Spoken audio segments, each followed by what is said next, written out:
മദീനയിലേക്കുള്ള bus ഏകദേശം ഒരു 10 മണിയായിട്ടുണ്ടാവും ഇവിടുന്ന് സ്റ്റാർട്ട് ചെയ്തപ്പോൾ. ഇത്ര ദൂരം ട്രാവൽ ചെയ്യാനില്ലോണ്ട് തന്നെ ചെറിയ രീതിയിലുള്ള സെറ്റപ്പൊക്കെ ഈ ഒരു ബസ്സിലുണ്ടായിരുന്നു.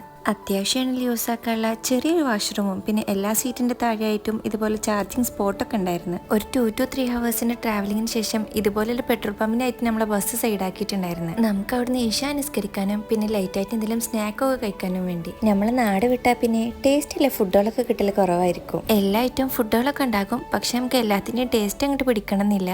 പിന്നെ മലയാളി ഹോട്ടൽസൊക്കെ ആണെങ്കിൽ നമ്മൾ വിചാരിച്ച പോലെയൊക്കെ കിട്ടും. നമ്മളൊരു തഹജ്ജുദിന്റെ ടൈമിലായിട്ടായിരുന്നു കുബ മസ്ജിദിൽ എത്തിയിട്ടുണ്ടായിരുന്നത്. ഈ ഒരു പള്ളി ഇസ്ലാമിൽ ആദ്യമായിട്ട് നിർമ്മിച്ച പള്ളിയാണ്. അതുപോലെ തന്നെ ഇവിടെ വെച്ച് 2 റക്അത്ത് നിസ്കരിക്കുകയാണെങ്കിൽ ഒരു ഉംറ ചെയ്തതിന്റെ പ്രതിഫലം ഉണ്ടെന്ന് ഹദീസിലൊക്കെ പറഞ്ഞിട്ടുണ്ട്. റൂമിലെത്തി ബ്രേക്ക്ഫാസ്റ്റിനായിട്ട് നമുക്ക് നല്ല ടേസ്റ്റുള്ള പൊറോട്ടയും കടലക്കറിയായിരുന്നു. ഒരു 8:30 മണിക്കായിട്ടായിരുന്നു നമുക്ക് റൗലിക്ക് ബുക്കിംഗ് കിട്ടിയിട്ടുണ്ടായിരുന്നത്. അതുകൊണ്ട് തന്നെ നമ്മൾ കുറച്ച് ടൈമൊക്കെ റെസ്റ്റ് എടുത്തിട്ട് നമ്മൾ നേരെ ഹറമിൽ പോയിട്ടുണ്ടായിരുന്നു. കുഞ്ഞു മക്കളൊക്കെ ആയിട്ട് ഹറമിൽ പോകുമ്പോൾ ഓർക്ക് ഇതുപോലെ ഹദിയായിട്ട് ക്യാഷും ചോക്ലേറ്റ്സ് ഒക്കെ കൊടുക്കും. ലോഹർ നിസ്കാരം കഴിഞ്ഞ് നമ്മൾ നേരെ റൂമിൽ പോയി കുറച്ച് ടൈം ഒന്ന് റെസ്റ്റ് എടുത്ത് ഫുഡൊക്കെ കഴിച്ച് ഇവിടെ വരുമ്പോൾ ശരിക്കും പറഞ്ഞാൽ നമുക്ക് റൂമിന്റെ ആവശ്യമില്ല. നമുക്ക് ഹറമിൽ തന്നെ റെസ്റ്റ് എടുക്കാനും ഫുഡ് കഴിക്കാനും ഒക്കെ പറ്റും. റൂഹിനൊന്ന് ഫ്രഷ് ആക്കി ഫുഡൊക്കെ കൊടുത്ത് നമ്മൾ മഗ്‌രിബ് നിസ്കരിക്കാൻ വേണ്ടി വീണ്ടും ഹറമിക്ക് പോയി. രാത്രി നമുക്ക് നല്ല പൊറോട്ടയും ചപ്പാത്തിയും ബീഫ് കറിയൊക്കെ ഉണ്ടായിരുന്നു. ഇവിടെ റൗലിയിലാണെങ്കിലും കുബാപ്പള്ളിയിലാണെങ്കിലും ചെറിയ മക്കൾക്ക് എൻട്രി ഇല്ല. അപ്പൊ നമ്മൾ ഓരോ കൂടെ ആരെയൊക്കെ ആയിട്ട് പുറത്ത് നിൽക്കേണ്ടി വരും. രാത്രി ഒരു 10-11 മണിയൊക്കെ ആയപ്പോഴേക്കും നമ്മൾ ജിദ്ദയിലേക്ക് ബസ് തിരിച്ചിട്ടുണ്ടായിരുന്നു. പോകുന്ന ടൈമിൽ ബസ് ഫുള്ള് ഫില്ലാണെങ്കിലും വരുന്ന ടൈമിൽ കുറേ സ്പേസ് ഉണ്ടാകും. കുറേ പേര് അവിടെ സ്റ്റേ ചെയ്യും.